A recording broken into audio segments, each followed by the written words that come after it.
Hi there, I welcome you to today's episode where I'll be covering tips for a successful solo trip as well as the benefits of a solo trip.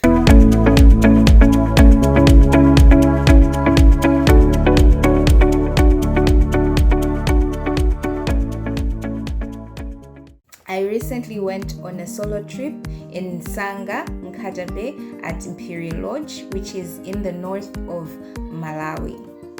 I was feeling so overwhelmed, so much was going on, and I remember telling a friend that I have a solo trip coming up, but with so much going on, I don't think I can go on it.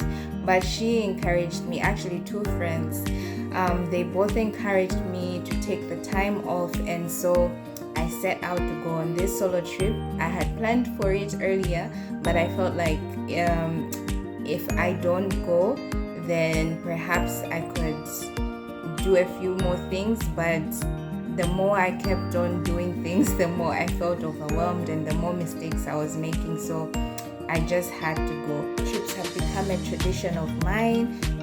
Every year now, for the past 3 years, I've been going on a solo trip, and yeah, let's unpack this. So let's dive right into the 5 tips for a successful solo trip. So firstly, you want to plan.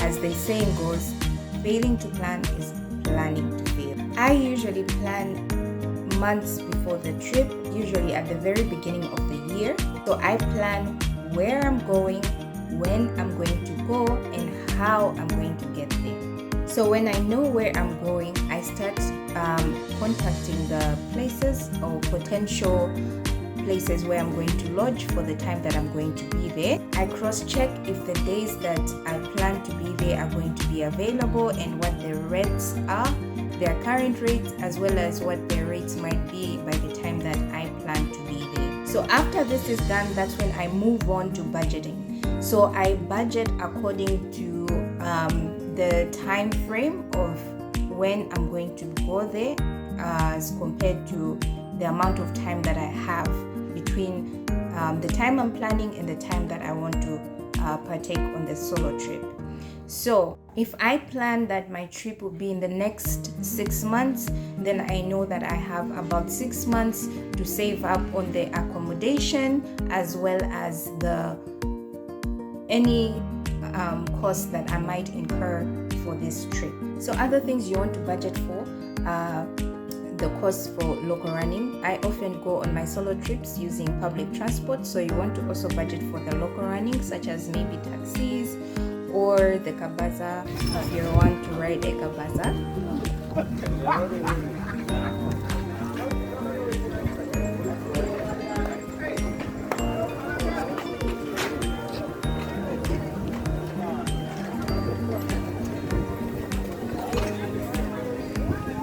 You want to budget for food, you want to budget for water and drinks, just anything you feel you might incur some costs on, or anything that you feel might cost you. The next tip is know or determine your why. Why are you going on the solo trip?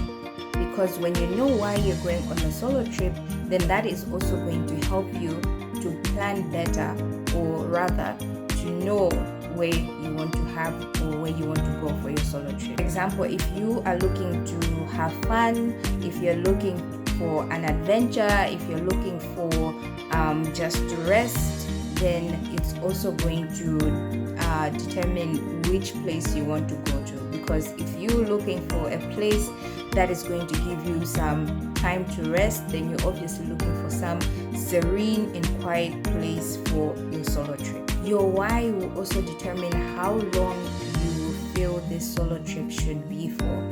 If it is just a day's rest, then you know that you just want a day away, or if you want to plan a few activities, then maybe you want to have your solo trip last out for a week or for 2 days or for 3 days. So determining why you're going on that trip will also determine how long you're going to be there, as well as where exactly you want to have this solo trip.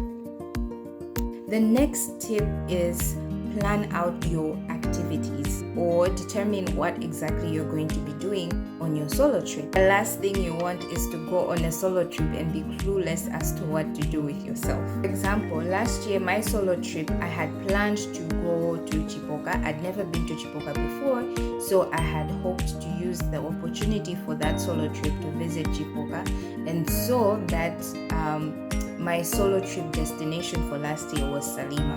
So my first day, I had planned to visit Chipoka, and then the next day I had planned to visit the old train tracks.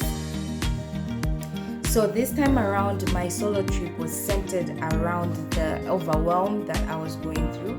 So I had planned that the first day I would use it for self-development as well as business knowledge. So I downloaded in advance some tutorials as well as some podcasts that I would listen to and I would watch during my stay.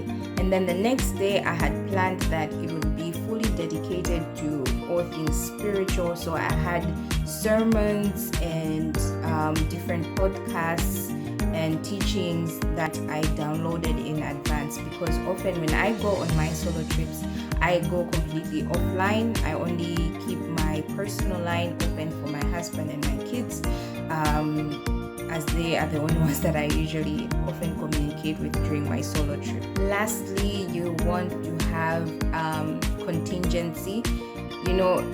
A trip, anything can happen on the trip, so you want to have extra cash, maybe for a souvenir, maybe for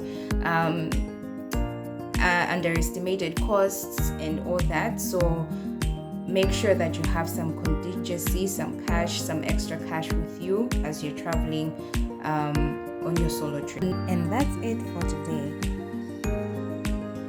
Be sure to tune in every Tuesdays at 2 p.m. where we'll be posting new content, or rather new videos, sharing different tips and experiences here on the Entrepreneur Mom channel.